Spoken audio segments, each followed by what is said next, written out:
2 Timothée, chapitre 1.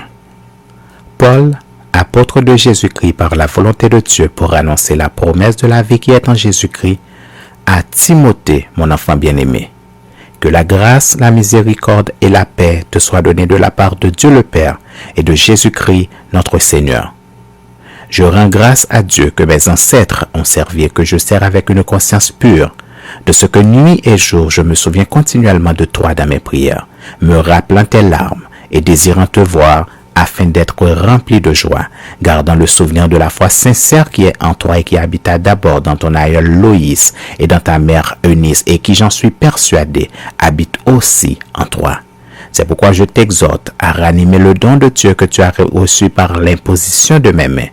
Car ce n'est pas un esprit de timidité que Dieu nous a donné, mais un esprit de force, d'amour et de sagesse.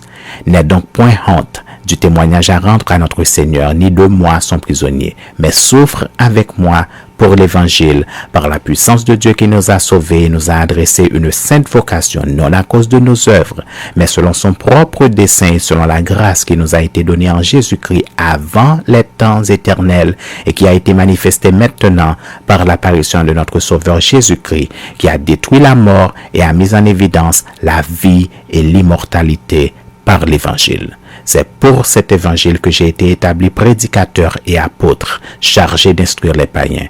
Et c'est à cause de cela que je souffre ces choses. Mais je n'en ai point honte, car je sais en qui j'ai cru. Et je suis persuadé qu'il a la puissance de garder mon dépôt jusqu'à ce jour-là. Retiens dans la foi et dans la charité qui est en Jésus-Christ le modèle des saines paroles que tu as reçues de moi. Garde le bon dépôt par le Saint-Esprit qui habite en nous. Tu sais que tous ceux qui sont en Asie m'ont abandonné, entre autres Phygèle et Hermogène. Que le Seigneur répande sa miséricorde sur la maison d'Onésiphore, car il m'a souvent consolé et il n'a pas eu honte de mes chaînes. Au contraire, lorsqu'il est venu à Rome, il m'a cherché avec beaucoup d'empressement et il m'a trouvé. Que le Seigneur lui donne d'obtenir miséricorde auprès du Seigneur en ce jour-là.